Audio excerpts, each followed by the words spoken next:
इसमें पढ़ेंगे chapter number 5 समकालीन विश्व में सुरक्षा, जिसमें है security in the contemporary world. ठीक है, अब हमने देखा था पिछले चैप्टर्स में, हमने देखा कि किस तरीके से उनकी भाई वॉर्स क्रिएट हुई थी, कैसे इंटरनेशनल ऑर्गेनाइजेशंस बनाई गई थी, अंतर्राष्ट्रीय संगठन कैसे बनाए गए थे, फिर यूनाइटेड जो नेशन था वो बनाया गया था। ठीक है, वो हमने चीज़ें पढ़ी। अब इस चैप्टर में देखेंगे security in the contemporary world, समकालीन विश्व में सुरक्षा। जो सुरक्षा है वो क्या है और जो नेशनल सुरक्षा है वो क्या होती है और किस तरीके की जो सुरक्षा है वो दी जाती है। ठीक है, अब सुरक्षा का मतलब क्या होता है? सिक्योरिटी का मतलब होता है freedom from the threat. Security का मतलब है जो हमें डर था उस चीज से बचाव करना, है ना। अब भाई किसी को किसी चीज से डर लगता है तो उसको उस चीज से बचाव कराओ, तो उसको कहेंगे एक सुरक्षा, भाई उसको मिल गई। भाई किसको कोई कहता है कि जैसे मानो किसी को ऊपर से कूदना हो तो भाई उसको पैराशूट वगैरह वो लगा के कूदा दे, तो उसके लिए वो सुरक्षा हो गई। तो कहता है फ्रीडम फ्रॉम द थ्रेट, डर से उसको बचाना ही उसको सुरक्षा कहेंगे। अब सुरक्षा है वो क्या होती है? What is security? सिक्योरिटी क्या होती है भाई? एक क्या कहते हैं, तो ह्यूमन की सुरक्षा। अब हम इसको क्या देख रहे हैं? कंटेम्प्रेरी वर्ल्ड की सुरक्षा देख रहे हैं, समकालीन विश्व की सुरक्षा। तो हम एक ह्यूमन की तो बात कर नहीं रहे, मतलब एक ह्यूमन की सुरक्षा भी देखी जाएगी और इसमें पूरे वर्ल्ड की सुरक्षा भी देखी जाएगी। जो पूरे वर्ल्ड है उसको किस तरीके से सुरक्षित किया जा सकता है।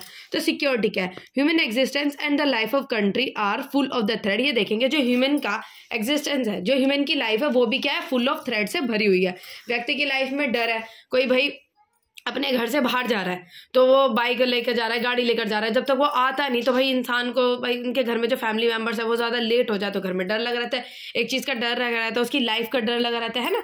तो वही एक सिक्योरिटी है। तो security human existence and life of the country and common are the full of the threat. Country की और जो ह्यूमन की जो लाइफ है वो डर से भरी हुई। जैसे कहते हैं ना कि बाहर जाओ तो जीवन हाथ पर लेकर चलना पड़ता है, ये सब चीज़ें ऐसे करके एक डायलॉग मारा जाता है। तो यही है कि अगर बाहर जाओ तो मतलब ये कि इंसान की लाइफ का कुछ पता नहीं होता, कोई फिक्स नहीं रहती कि इसका टाइम किस टाइम तक है। तो फुल ऑफ थ्रेट जो लाइफ है इंसान की भरी होती है। तो in the national security we see things the threaten core value. अब ये कह रहेंगे कि जो अगर नेशनल सिक्योरिटीज में देखा जाए तो नेशनल सिक्योरिटी मतलब नेशनल के लिए क्या चीज़ है वो सिक्योर है और उसके लिए क्या थ्रेट है। तो उसकी कुछ कोर वैल्यूज है जिनको हमेशा डर रहता है, उसकी सॉवरेंटी को, उसके इंडिपेंडेंस को और उसकी टेरिटरी को। जो सॉवरेंटी है, जो हमारे इंडिया है जैसे कि सॉवरन कंट्री है, तो उसमें क्या उसकी सॉवरेंटी को हमेशा डर लगा रहता है। उसकी इंडिपेंडेंस को क्या है? इंडिपेंडेंस को डर लगा रहता है ताकि इसके ऊपर कोई और कंट्रोल ना कर ले। अब जैसे इंडिपेंडेंस है, कितने टाइम बाद इंडिपेंडेंस मिली, अब इस इंडिपेंडेंस को इसका डर लग रहा था कभी कुछ ना किसी चीज़ का अटैक ना हो जाए, किसी कोई इसके ऊपर आके इंडिपेंडेंस जो कंट्रोल ना करना शुरू कर दे, इस चीज़ का हमेशा थ्रेट बन रहता है। फिर एक टेरिटरी, हमारी टेरिटरी को कोई और कब्जा ना कर ले, हमारी टेरिटरी जो है वो ऐसी बनी रहे। ठीक है, तो ये हमारी कोर वैल्यूज है जिनका हमेशा डर जो है बना रहता है। तो ये चीज़ें क्या है? सुरक्षा। अब ये देखा जाएगी टाइप्स ऑफ सिक्योरिटी, सिक्योरिटीज कितने तरीके की होती हैं। तो हमारे इसमें देखा जाएगा कि इसमें बोलते हैं कि जो सिक्योरिटी से सुरक्षा दो तरीके की होती है। एक तो होती है पारंपरिक धारणा जिसको कहा जाता है ट्रेडिशनल नोशन ऑफ सिक्योरिटी, और दूसरी हो जाती है अपारंपरिक धारणा। अपारंपरिक धारणा हो जाती है जिसको कहते हैं non traditional notion of security. ठीक है, तो दो तरीके हो गई, ट्रेडिशनल नोशन ऑफ सिक्योरिटी और non traditional source of notion of security. पारंपरिक धारणा और अपारंपरिक धारणा दो तरीके की हो गई है। अब पारंपरिक धारणा जो होती है तो ट्रेडिशनल थ्रेट है। ट्रेडिशनल का मतलब क्या बताया था? पारंपरिक धारणा जो किसी परंपराओं से चली हुई आ रही है, इस तरीके का डर। तो परंपराओं से चला हुआ, जैसे किसी दूसरे देश ने किसी ऊपर कंट्रोल कर लिया, ये क्या है? ये पहले से ही चला रहा है। अब पहले भी देखोगे कि कोई भी कितने रूलर्स आते थे, कहीं कहीं के आते थे, तो वो दूसरे राज्य को कंट्रोल करके अपने एम्पायर में डालने की उसे कोशिश करते थे, ताकि जो छोटा राज्य है, जो छोटा देश है, जो थोड़ा सा डरता है, उसको अपने कंट्रोल में लाया जाए और अपने राज्य को बड़ा किया जाए, या फिर वहाँ के राजा को मार के उसके ऊपर कंट्रोल किया जाए। तो ये क्या एक पारंपरिक धारणा है, जिसको एक जो हमारे ट्रेडिशनल थ्रेट है, जो ट्रेडिशनल जो डर लगा रहता है पारंपरिक, उसको हम क्या कहते हैं? दूसरी कंट्री इसके ऊपर कब्जा ना कर ले, ये चीज़ कही। फिर नॉन ट्रेडिशनल थ्रेट क्या होते हैं? नॉन ट्रेडिशनल का मतलब है जो अपारंपरिक मतलब जो नए आए हैं। ठीक है, ये तो थी जो ट्रेडिशनल, जो परंपरा पहले से चली हुई आ रही थी, जो पहले से ही भाई इस तरीके से लोग कंट्रोल कर लेते, कब्जा कर लेते थे। दूसरी है नॉन ट्रेडिशनल। नॉन ट्रेडिशनल में वो क्या बताया? जो अब नए तरीके के थ्रेट है, नए तरीके के थ्रेट आ गया, जैसे कि टेररिज्म। पहले टेररिज्म नहीं था, लेकिन अब टेररिज्म जिसको कहते हैं आतंकवाद हो गया। फिर ग्लोबल वार्मिंग, फिर आता है डिसीजेस। अब जैसे डिसीजेस वगैरह ये क्या हो जाती है? ट्रेडिशनल जो है non traditional source of threat है। अब जैसे डिसीज, जैसे कोरोना वायरस का ले लो, है ना, एक पूरा थ्रेट ही तो है ये कि कंट्री इस चीज में, तो इसको भी तो यही तो चीज है, इससे भी तो सुरक्षा करनी पड़ती है कंट्री की कि ये किसी चीज के कब्जे में ना आ जाए, इस तरीके का किसी मतलब कंट्री को हार्म ना हो। अब देखेंगे इसमें ट्रेडिशनल नोशन ऑफ सिक्योरिटी, जो पारंपरिक धारणा है ये कितने तरीके के होते हैं? जो ट्रेडिशनल जो थी पारंपरिक धारणा 2 तरीके के होते हैं, एक एक्सटर्नल और एक इंटर, एक बाहरी सुरक्षा और एक आंतरिक सुरक्षा। बाहरी सुरक्षा का मतलब होता है कि बाहर से किसी ने अटैक किया हो, आंतरिक सुरक्षा की अंदर में ही कोई ऐसी चीजें हो रही हो।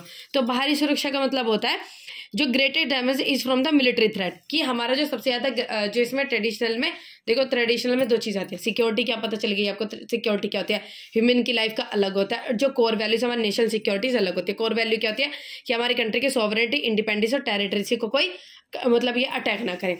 अब जो सिक्योरिटीज होती है वो 2 तरीके की होती है आपकी, पारंपरिक और अपारंपरिक। पारंपरिक बता दिया आपको जो परंपराओं से चली आ रही है, अपारंपरिक जो नई तरीके से अब आई है टेररिज्म में, मतलब जो नई तरीके से थ्रेट आए हैं। अब आपको बता दिया कि जो ट्रेडिशनल है, ट्रेडिशनल भी 2 तरीके हो सकते हैं, एक तो आंतरिक और एक बाहर की। एक तो बाहर नहीं है, बाहरी हो गया, और एक आंतरिक। बाहरी होती है जो बाहर से कुछ थ्रेट हो रहे हो, और एक आंतरिक जो अंदर से कोई थ्रेट हो रहे हो। तो इसको कहते हैं एक्सटर्नल और ये इंटरनल थ्रेट। तो एक्सटर्नल जो कि बाहर के थ्रेट होते हैं, जैसे कि बाहर की कोई मिलिट्री फोर्सेस से डर होना, जैसे किसी मिलिट्री का कब्जा हो जाना, कोई बाहर की कोई मिलिट्री या दूसरी उसके ऊपर अटैक ना कर दे, तो ये बाहर से डैमेज होते हैं। इसका डैमेज बहुत ज्यादा बड़ा होता है, ठीक है। तो greater source of the damage ये क्या होता है, इसके क्या होता है सॉवरेनिटी, और यही चीजें हैं जो बाहर के सोर्स से डैमेज होता है। ये इन सब तीनों चीजों को इम्पैक्ट करता है। जब बाहर से मिलिट्री का थ्रेट होता है, ये तीनों चीजों को इम्पैक्ट करता है, जिसको कहते हैं सॉवरेनिटी, इंडिपेंडेंसी और टेरिटरी को ये इम्पैक्ट करता है, ठीक है। और military also ended the life of the ordinary citizen. जो मिलिट्री होती है, जब किसी का इसके ऊपर कंट्रोल होता है, तो ये आम सिटीजन को भी नुकसान पहुंचाने की कोशिश करती है। ये नहीं देखती कौन क्या है कौन कैसा, ये क्या होती है सबको खत्म करने के ऊपर, मतलब वो कहते हैं कि खत्म कर दो भाई, जो भी हमारे बीच में आ रहा है उसको खत्म करो। तो हाउ टू गवर्नमेंट रिएक्ट, जो गवर्नमेंट है जब इस तरीके के थ्रेट आ जाते हैं, जब से कोई मिलिट्री कंट्रोल कर लेते हैं, तो उसके ऊपर गवर्नमेंट जो है वो कैसे रिएक्ट करने की कोशिश करते हैं। गवर्नमेंट क्या करती है उसमें, या तो गवर्नमेंट सरेंडर कर देती है, गवर्नमेंट क्या करेगी, या तो सरेंडर करेगी। सरेंडर का मतलब है कि भाई हथियार छोड़ देना, भाई तुम जीते, इस तरीके से। जैसे यूएसएसआर को कह सकते हो विघटन हो गया, इस तरीके से। सरेंडर तो नहीं कह सकते, लेकिन वो विघटन हो गया था उसका, है ना। तो या तो जो पार्टी है वो सरेंडर कर दे, जिससे कि उनके बीच में लड़ाई ना हो, और दूसरा पार्टी जो है वो झुक जाए, जिससे लड़ाई ना हो, ठीक है। ये भी एक तरीका है, क्योंकि भाई ज्यादा इससे क्या होगा, लड़ाई नहीं होगी, और लड़ाई जो है वहीं पर थम जाएगी। दूसरा तरीका क्या है, दूसरा तरीका है कि डिटरेंस। डिटरेंस का मतलब होता है एक जो सरकार है, जो कंट्री है, वो अपनी एक ऐसी इमेज बना ले कि दूसरा उसके ऊपर अटैक करने से ही पहले डर जाए कि भाई अगर इससे मैंने पंगा लिया तो ये मुझे तोड़ा देगा। जैसे यूएसए और यूएसएसआर की थी, दोनों एक दूसरे से वो नहीं ले रहे थे, वैसी लड़ाई हो रही थी, लेकिन दोनों ने दूसरे से पंगा नहीं लिया, क्योंकि उसको लग रहा था यूएस को कि अगर मैं यूएसएसआर से बोला तो ये न्यूक्लियर बम डाल देगा, और यूएसएसआर को लग रहा था मैंने इसके ऊपर कुछ कह दिया तो ये मेरे पर न्यूक्लियर बम डालेगा। तो ये क्या है, अपनी एक ऐसी पावर बना के रखनी है जिसमें क्या है, दूसरी कंट्री उसके ऊपर ही अटैक करने से पहले सोचना पड़े उसको कि भाई अगर इसको कुछ कह दिया तो इस तरीके से मेरा ही नुकसान होगा। फिर क्या चाहता है, defend itself when war held. अब उसके बाद क्या है, अगर बाई चांस किसी वजह से लड़ाई हो जाती है तो अपने आप को डिफेंड करने की कोशिश करनी चाहिए। तो तीसरा तरीका। चौथा तरीका क्या है, बैलेंस ऑफ पावर। अपने इक्विपमेंट्स, आपको लगता है कि जो बाहर की कंट्री है, कोई भी ऐसी बाहर का देश है जो उसको लगता है कि भाई मेरे से लड़ सकता है, तो अपने इक्विपमेंट्स, अपनी मिलिट्री उस हिसाब से बनाए रखो जिस हिसाब से उसकी है, ताकि आपकी मिलिट्री कभी कम ना पड़ जाए, ठीक है। उसके सामने हमेशा कभी कम नहीं रहना, उससे ज्यादा ही पावर में रहना है, ठीक है। बैलेंस ऑफ पावर, ये सब चीजें बताई गई है इसमें। मेक स्ट्रॉन्ग मैगली, जैसे कि आपको अपनी मिलिट्री को क्या है, स्ट्रॉन्ग बनाना है, और इकोनॉमिकली और टेक्नोलॉजी पावर, इकोनॉमिक अपनी अर्थव्यवस्था को अच्छा करना है, ताकि पॉवर्टी, कभी लड़ाई वगैरह हो तो उसमें कभी ऐसी पॉवर्टी की, भुखमरी की कंडीशन ना पैदा हो। फिर आ जाता है, हमने ये बताया कि हाउ टू गवर्नमेंट रिएक्ट, क्या करती है गवर्नमेंट रिएक्ट, 3-4 तरीके बता दिए। 5वां है कि अलायंस बिल्डिंग में ग्रुप। ये क्या करती है कि अपने जो है कुछ ग्रुप बना लो। An alliance is evolution of a state that coordinate their action and defend against military attack. ये क्या कहते हैं कि एक अलायंस या तो ग्रुप बना लो। ग्रुप में क्या है कि आपस में बात करने का एक ग्रुप बना लो, जिससे क्या है मिलिट्री अटैक से बचा जाए, ये सब चीजें। फिर in this brutal again there is a need to control and secure itself. अब इसमें अगर कभी भी इस तरीके से अटैक हो जाता है तो जरूरी क्या है कि अपने आप को इन सब चीजों से बचा कर रखो। तो ये सब चीजें हमारी क्या हो गई, हमारी एक्सटर्नल, जो बाहर की थी। तो बाहर का हमें पता चल गया कि थ्रेट क्या होता है और गवर्नमेंट उसके ऊपर किस तरीके से रिएक्ट करता है, ये एक पॉइंट हो गया। अब ये हो गया आपके बाहरी। अब ये होते हैं आंतरिक। आंतरिक क्या मतलब है कि भाई जो आंतरिक में ही कुछ इस तरीके से चीजें हो जाती है जिससे कि सिक्योरिटी मतलब थ्रेट रहता है, और उसके लिए क्या क्या सिक्योरिटीज होती है। Why not more focus given on internal threat. अब ये जो इंटरनल थ्रेट होता है, इंटरनल थ्रेट ऐसा होता है जैसे कि एक जाति दूसरी, जैसे हमने श्रीलंका में पढ़ा था। श्रीलंका में जब सिंगलीज थे, तमिलियंस थे, वो क्या होती है, एथिकल, उसको कह सकते हैं जो अपने आपस में ही लड़ाई कर रहे थे, ठीक है। इसमें बाहर की कोई ताकतें नहीं थी, बाहर से कोई मिलिट्री का अटैक नहीं होता, वो अपने अंदर ही लोग एक दूसरे से ही लड़ रहे थे, ठीक है। इसको कहते हैं आंतरिक में लड़ाई होना। लेकिन इसके ऊपर ज्यादा ध्यान नहीं दिया जाता, ज्यादातर ध्यान किसके ऊपर दिया जाता है, इसके ऊपर ध्यान नहीं दिया जाता, क्योंकि भाई इसको तो ऐसे ही सुलझा लिया जाएगा। लेकिन ये भी काफी ज्यादा खतरा की बात हो जाती है। क्यों? क्योंकि अगर इंटरनल थ्रेड्स के ऊपर ध्यान दिया जाता है तो इंटरनल थ्रेड जो है लोग अगर एक दूसरे से लड़ रहे हैं तो वो डिवीजन की समस्या जो है वो पैदा कर सकते हैं, और एक दूसरे की बाहर की पार्टीज के साथ मिलके इंडिया के ऊपर मतलब ये है कि अपने आपस में ही लड़ाई कर सकते हैं। तो बिकॉज आफ्टर 1940 ये कहते हैं कि इंटरनल ये क्वेश्चन आया था इसमें कि जो इंटरनल थ्रेट है, जो अंदर के जो आंतरिक थ्रेट है, उसको ज़्यादा इंपॉर्टेंस क्यों नहीं समझा जाता है। तो क्योंकि इसलिए नहीं समझा जाता है क्योंकि 1945 के बाद जितने भी इंटरनल थ्रेट से जब यूएसए और यूएसएसआर की लड़ाई हुई थी, जब ये सब विघटन हो गया था तो क्या हुआ था उसके बाद 1945 के बाद ये सब क्या हो गया था, इंटरनल थ्रेट खत्म हो चुके थे। जब वर्ल्ड वॉर 2 हुई थी, वर्ल्ड वॉर 2 के बाद जब लोगों के बीच में आपसी जो लड़ाई थी वो क्या हो गई थी, खत्म हो गई थी। तो उस वजह से इंटरनल थ्रेट के ऊपर इतना ध्यान नहीं दिया गया। उनका लग रहा था कि भाई बाहर से ही कोई मिलिट्री करेगी तो बाहर से ही लोगों के ऊपर ध्यान दिया गया कि बाहर से ही अटैक हो सकता है, अंदर से कोई इस तरीके से लड़ाई नहीं है। इसलिए ज्यादातर ध्यान किसके ऊपर दिया जाता है, एक्सटर्नल थ्रेट के ऊपर। More external threats are not internal, like the newly independent countries of Asia and Africa. तो military conflict with the neighbour. अब ये कहते हैं कि जैसे कि काफ़ी सारा ध्यान जो है वो किसके ऊपर दिया जाता है, एक्सटर्नल। तो क्यों? जैसे military conflict with the neighbour, इनको लगता है कि जैसे मिलिट्री है वो नेबर्स के साथ लड़ाई करने के लिए उतारू हो सकती है। और country focus threat not only from the outside border but also most from the neighbours and sometimes internal external threat merge. और कभी कभार जो इंटरनल और एक्सटर्नल थ्रेट क्या हो जाते हैं, मर्ज। मैं अभी आपको बताया था कि अगर जैसे इंटरनल थ्रेट्स के ऊपर अगर ध्यान नहीं दिया जाए तो कंट्रीज है बाहर के साथ बातचीत करके, बाहर के लोगों के साथ बातचीत करने के बाद क्या हो जाती है उनके पास में। तो अभी जैसे आपको बताया कि जो अगर कंट्रीज अगर इंटरनल थ्रेट के ऊपर ध्यान नहीं दिया तो बाहर की जैसे मिलिट्री वगैरह के साथ ये मर्ज होके क्या कर सकती है, और भी ज़्यादा बड़ी सिचुएशन क्रिएट कर सकती है और वॉर्स क्रिएट कर सकती है। तो इसीलिए समटाइम्स इंटरनल और एक्सटर्नल थ्रेट क्या हो जाते हैं, मर्ज हो जाते हैं। अब ट्रेडिशनल सिक्योरिटीज एंड कॉर्पोरेशन, अब ये देखा जाएगा कि जो ट्रेडिशनल सिक्योरिटीज थी और ये कॉर्पोरेशन है, some universally accepted corporate all country. अब इन्होंने क्या देखा कि जो है जो सिक्योरिटीज़ हैं, जो ट्रेडिशनल जो बाहर के जो चीज़ें थी, जो बाहर से जब थ्रेट वगैरह हो रहे थे, उन सब चीज़ों के साथ कैसे कोऑपरेट करके इस चीज़ को कैसे कम किया जा सकता है। ये तब कम किया जा सकता है जितने भी कंट्री सारे एक दूसरे के साथ कोऑपरेट करें। क्यों? क्योंकि ये क्या हो रहा है, बाहर से अटैक हो रहा है। अब बाहर से तो भाई उनसे जब ये क्या कर सकते हैं, बाहर से बातचीत करके ही उनको सॉल्व किया जा सकता है, जैसे यूनाइटेड नेशन का आपका बताया था, है ना। ऐसे ही बाहर के लोगों के साथ सब universally accepted cooperate all country. अभी क्या करेंगे कि एक साथ एक दूसरे के साथ अगर कोऑपरेट करें, दूसरे के साथ बातचीत करें, तो ये सब क्या होगा, जो मिलिट्री की जो थ्रेट्स है, जो कि आपके ट्रेडिशनल थ्रेट है, जो एक्सटर्नल है, वो कम होने की कुछ ना कुछ चांसेस हो सकते हैं।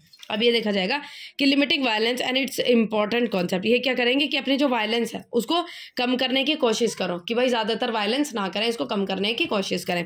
फिर go to the war only for the valid. ये क्या इन्होंने कहा कि वॉर के लिए तब जाओ जब सेल्फ डिफेंस की बात हो।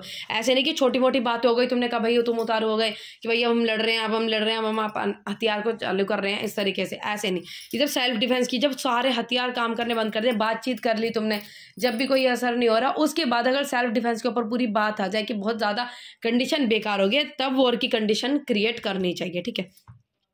Not attacked unarmoured surround. इन्होंने कहा कि जो अनआर्म्ड लोग हैं, जो कि जिनके पास आर्म्स नहीं है, जिनके पास हथियार नहीं है, और जो कह रहे हैं कि भाई वो सरेंडर कर देंगे, तो उनके ऊपर अटैक करना है ही नहीं सही, उनके ऊपर अटैक नहीं करा जाए। क्यों? बेमतलब कि उनके ऊपर अटैक करके वॉर की कंडीशन क्रिएट करनी है ना, भाई वो अनआर्म्ड है, उनके ऊपर क्यों अटैक करना, और जो सरेंडर करना चाह रहे हैं, ठीक है। So they should not be excessive violent, और ये कहाँ पे ज़्यादा वायलेंस क्रिएट करने की कोशिश नहीं करनी चाहिए। And force must in any case B use only after all the alternative have. इन्होंने कहा कि जो ज़्यादातर ताकत है जब लगानी चाहिए, जब जितने भी सारी आपने बातचीतें कर ली हो सारी फेल हो गई हो, ठीक है। डिसायरमेंट एंड रिमूव डिस्ट्रॉयड वेपन। इन्होंने कहा कि भाई इस तरीके से चीज़ें करने की कोशिश करनी है, क्या कहते हैं, डिसआर्ममेंट। डिसआर्ममेंट का मतलब होता है कि अपने हथियार को मतलब ख़त्म करने की कोशिश करनी चाहिए, कि भाई अपने हथियार को इतना ज़्यादा मत बढ़ाओ, जितने ज़्यादा हथियार होंगे उतनी ज़्यादा लड़ाइयाँ होंगी। अब ये न्यूक्लियर अगर सुनो न्यूक्लियर वेपन ही नहीं होता, जो न्यूक्लियर बॉम्ब है, अगर न्यूक्लियर जो बॉम्ब है वो नहीं होता तो इतनी तरीके की कंडीशन होती क्या। लेकिन नहीं, जब एक ने बनाया तो सारी कंट्रीज ने बनाया। अब क्या होगा, कभी इस तरीके की भगवान ना करे कभी ऐसी हो तो भयंकर लड़ाई इतनी ज़्यादा होगी कोई उसका अनुमान भी नहीं लग सकता। क्यों? क्योंकि लोगों के पास टेक्नोलॉजी, लोगों के पास इतनी तरीके की चीज़ें हैं भाई, ऐसे ऐसे बॉम्ब्स आ गए हैं अब तो मतलब मार्केट में कह सकते हैं उसको बहुत ज़्यादा।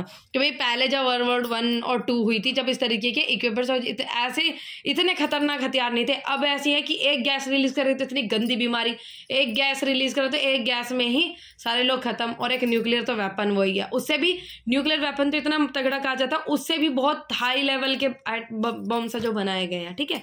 जिससे कि मतलब अगर वहां पे जहाँ छोड़ा गया वहां पे लोगों को इतनी बुरी बीमारी हो जाएगी ना, बहुत बुरी। वो तो न्यूक्लियर बम तो खत्म कर देगी, लेकिन वो इतनी बीमारी फैला देगी, इतनी तड़पा देगी लोगों को, बहुत बुरा, ठीक है।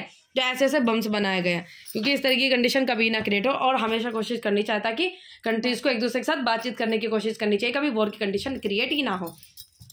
तो arms control regulate the acquisition and development weapons. अभी कहा है कि कौन से ऐसे तरीके से इससे कंट्रोल किया जा सकता है। तो कुछ ये तरीके थे, कुछ ये थे कि आर्म्स कंट्रोल रेगुलेट, अब ये कि जो आर्म्स है कुछ इस तरीके के रेगुलेशंस बनाए गए थे जिससे कि अभी ये क्या हुआ था, न्यूक्लियर वेपन्स जब एक कंट्री ने बनाया तब उसके बाद काफ़ी सारे जो कंट्री हैं वो अपने अपने ही न्यूक्लियर वेपन्स बनाने लगी और ज़्यादा से ज़्यादा बॉम्ब्स बनाने लगी। तो एक रेगुलेशन जिससे कि जो आर्म्स है, जो वेपन्स हैं, उसको ऊपर कंट्रोल किया जाए ताकि बहुत खतरनाक वेपन्स ना बनाए जाए। तो इस वजह से एक रेगुलेशन चलाई गई, जो काफ़ी सारी रेगुलेशन चलाई गई, ठीक है, जो इन सब चीज़ों के ऊपर कंट्रोल करती है। ABM का मतलब है एंटी बैलिस्टिक मिसाइल।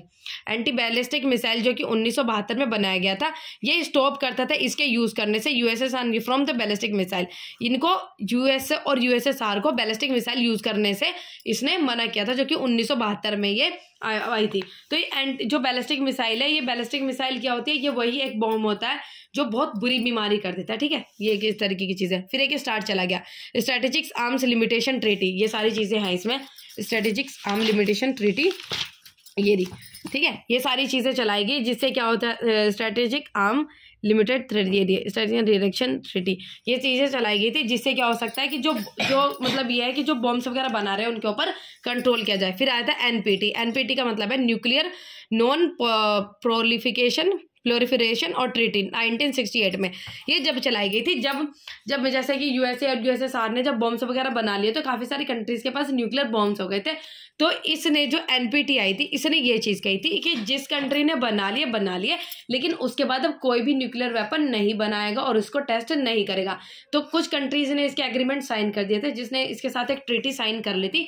उन्होंने न्यूक्लियर बम नहीं बनाए और वो वहीं पर स्टॉप हो गए, लेकिन इंडिया ने इसके साथ साइन नहीं किया। क्यों? क्योंकि सारी कंट्रीज़ के पास है, तो इंडिया ने भी इस चीज़ को ट्राई किया। तो इंडिया ने इसके बाद न्यूक्लियर वेपन जो है 1967 में जो है 1968 में ही जो है बनाया था, ठीक है। न्यूक्लियर वेपन जो है वो बनाए गए थे, मतलब 1968 में ये बनाया गया था एनपीटी। तो उसके बाद इंडिया ने इस चीज़ को ट्राई किया था और इंडिया ने मतलब न्यूक्लियर वेपन बाद में इसके बनने के बाद जो है वो क्या कहते हैं, हाँ, बनाए थे और टेस्ट किए थे, ठीक है।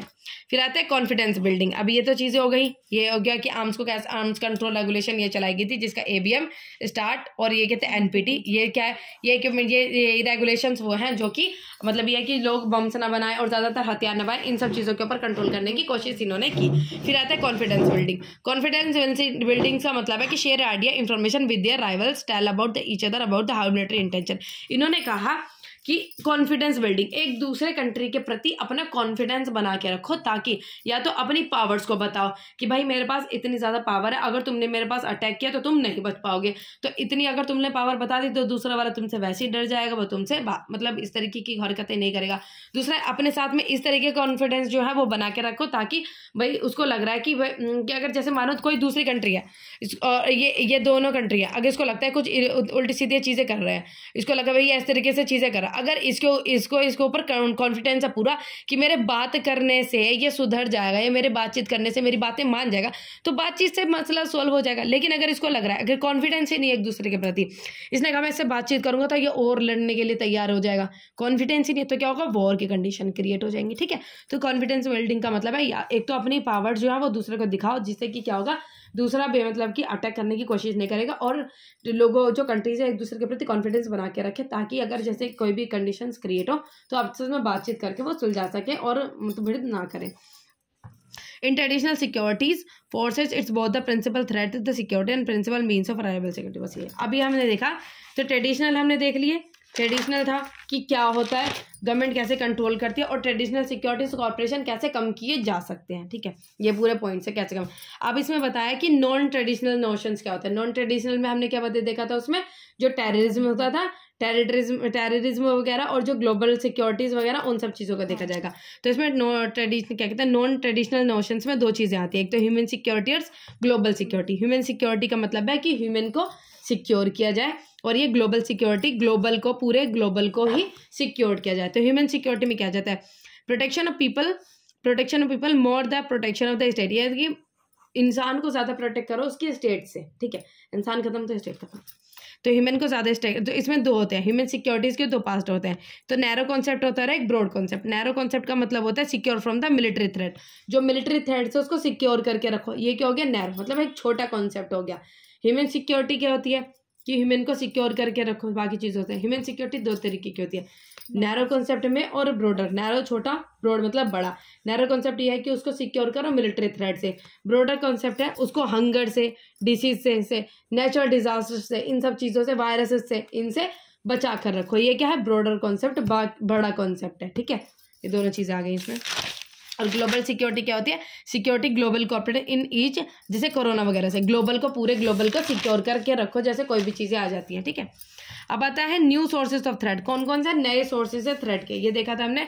नए सोर्सेज ऑफ थ्रेट क्या है, टेररिज्म में हमने देखा था इसको कहते हैं आतंकवाद। पहले इस तरीके के कॉन्सेप्ट नहीं थे, लेकिन टेररिज्म एक ऐसा कॉन्सेप्ट है जिसमें व्यक्ति बिना किसी से, भाई एक टेररिज्म है, अब उसका किसी एक पर्टिकुलर इंसान से कोई दुश्मनी नहीं होती, उसको नहीं कि भाई मेरे को इससे दुश्मनी है तो मुझे इसको उड़ाना, नहीं, उसको किसी के इंसान से कोई लेना देना नहीं होता, लेकिन वो फिर भी इस तरीके के अटैक करता है जिससे वो चीज़ें खत्म हो जाती हैं। ठीक है, तो ये तो जानकर बिना किसी कारण के नागरिकों को निराशा कर बनना, मतलब यह है कि नागरिकों को निशाना बनाना। इनमें बिना मतलब जैसे कहीं पे किसी ने बॉम्ब रख दिया, अब उसको भाई क्या पता कि इस बॉम्ब पे जिसको उसको मारना है वही आ रहा है क्या, नहीं, उसका मतलब है कि आतंकवाद फैलाना, उसने फैला दिया। बम को जो है था वो अटैक करना तो उसने कर दिया। अब उसमें कितने व्यक्ति मर रहे हैं, उसकी किसी से दुश्मनी थी क्या, नहीं थी, है ना। तो टेररिज्म में होता है। तो इसमें हमने क्या देखा, जो टेररिज्म था वो कि किसी से पर्टिकुलर दुश्मनी नहीं होती है और उसके ऊपर अटैक किया जाता है। तो politically violence that target civilians deliberately and indiscriminately. इन्होंने कहा कि जो पॉलिटिकली वायलेंस होता है ये क्या है, सिविलियंस जो वहाँ के रहने वाले लोग होते हैं उसके ऊपर अटैक किया जाता है बिना डिस्क्रिमिनेटली। उसको नहीं पता भाई कौन मरने वाला कौन नहीं, और उसके ऊपर आतंकवाद जो है वो अटैक करता है। उसको किसी पर्टिकुलर इंसान से दुश्मनी नहीं होती, उसको कहा जाता है तुम यहाँ पे बॉम्ब ब्लास्ट कर दो, और वो कर देता है। अब कितने बच्चे, कितने लोग, कितने सब कुछ चीज़ें मर रहा है, कितना सब खत्म हो रहा है, उससे उसको कोई लेना नहीं। जैसे कि ट्रेन में बॉम्ब्स कर दिया, कहीं पे सिटीज़ में किसी को एयरप्लेन वगैरह इन सबको हाईजैक कर लिया। तो टेररिज्म के ऊपर पहले ध्यान नहीं दिया जाता, लेकिन ये सब चीज़ के ऊपर बाद में ध्यान दिया जाने लगा जब 2001 में 11 सितंबर 2001 में जब अमेरिका के ऊपर अटैक किया गया था। तो जब अमेरिका के जैसे एक बिल्डिंग के ऊपर जब अटैक किया गया था, तब ट्रेड सेंटर के ऊपर, जब ट्रेड सेंटर अमेरिका, तो उसके ऊपर जब अटैक किया गया था तब इसके ऊपर ज़्यादा ध्यान दिया जाने लगा कि भाई अमेरिका के ऊपर अटैक किया। तो टेररिज्म नाम का भी भाई कोई एक इस तरीके की चीज़ें होती है। आतंकवाद भी कुछ इतना खतरनाक है जो वो काफ़ी ज़्यादा सिक्योरिटीज़ को थ्रेट कर सकता है। अब threat to the human right को कैसे थ्रेट है, तो नए नए तरीके हम पढ़ रहे हैं कि जो न्यू सोर्सेज ऑफ थ्रेट हैं वो कौन कौन से होते हैं। हमने पढ़ा एक टेररिज्म जो है एक नई तरीका है जिसको कहते हैं आतंकवाद, वो एक नई तरीके का थ्रेट है। दूसरा आ जाता है threat is the human right को कैसे थ्रेट हो सकता है, freedom from the speech and assembly. अब ये है कि ह्यूमन की राइट्स, मतलब ये कि ह्यूमन के अधिकार को कैसे थ्रेट हो सकता है। Freedom of speech and assembly, उसको बोलने की फ्रीडम ना मिलना, कोई बोलना चाहता है व्यक्ति, उसको उस चीज़ की बोलने की फ्रीडम ना मिलना। अब इंडिया में कोई व्यक्ति कैसे बोल सकता है, भाई बोलता है, ठीक है, और कहीं कहीं ऐसी कंट्रीज होती है जहां पर उसको बोलने का अधिकार नहीं होता। अगर वो किसी भी पॉलिटिकल पार्टीज के खिलाफ बोल जाता है ना, उसको मरवा दिया जाता है ना, जो पावर में होती है। और इकोनॉमिक एंड सोशली राइट, ये तो क्या फ्रीडम ऑफ स्पीच और असेंबली मिलनी चाहिए। फिर इकोनॉमिकली और सोशल राइट जो है उसके पास होनी चाहिए, जैसे अर्थव्यवस्था, जैसे आर्थिक जो है उसकी स्थिति, और उसके बाद सोशल राइट जो है उसके पास होने चाहिए। जैसे सोशली कल्चरली अगर वो कुछ करना चाहता है तो उसके पास वो सब चीज़ से राइट्स होने चाहिए। तीसरा आ जाता है rights of the colonized peoples और एथनिक एंड ट्रेडिशनल एंड क्या कहते हैं इंडिजिनियस माइनॉरिटीज। ये कहते हैं एथनिक का मतलब है जो उसके एथिक्स से रिलेटेड होता है, और इंडिजिनियस माइनॉरिटीज का मतलब है जो माइनॉरिटीज जैसे नंबर्स में बहुत कम होते हैं उनकी भी राइट्स को मतलब प्रोटेक्ट किया जाना चाहिए, ठीक है। उनकी भी राइट्स को जो है, उनकी भी राइट्स को समझना चाहिए और उनको प्रोटेक्ट किया ना, जैसे जैसे ये मेजोरिटी होगी, ये माइनॉरिटीज है। अब माइनॉरिटीज है नंबर्स में कम है, लेकिन ये थोड़े कि इनकी राइट्स को देखा नहीं जाएगा, इनकी राइट्स को भी देखा जाना चाहिए। अब जैसे इंडिया में माइनॉरिटीज है, माइनॉरिटीज के उनको माइनॉरिटीज के स्टेटस मिलते हैं, उनको रिजर्वेशन मिल जाता है ना, इस हिसाब से तो माइनॉरिटीज को वही राइट्स जो है वो मिलने चाहिए। तो ये ह्यूमन के राइट्स के थ्रेड्स है, ह्यूमन राइट्स के थ्रेड्स स्पीच, उसके इकोनॉमिक सोशल राइट्स, और उसके बाद राइट्स ऑफ द एथनिक्स और जो इंडिजिनियस माइनॉरिटीज उनके राइट्स को प्रोटेक्ट किया जाना चाहिए। अब इसमें need to international organization to pay attention to it, but इन्होंने कहा कि जो ह्यूमन राइट्स है इसके ऊपर जो यूनाइटेड नेशंस है, जो इंटरनेशनल ऑर्गेनाइजेशन है, उसको भी ध्यान देने चाहिए। क्यों भाई, अगर भाई जो यूनाइटेड नेशन है, जो अभी कल पढ़ा था संयुक्त राष्ट्र संघ जो पढ़ा था, तो इसके ऊपर जो यूनाइटेड नेशन है वो ध्यान क्यों नहीं देता, इंटरनेशनल ऑर्गेनाइजेशन है वे ह्यूमन के अधिकार के ऊपर जो वो ध्यान क्यों नहीं देता है।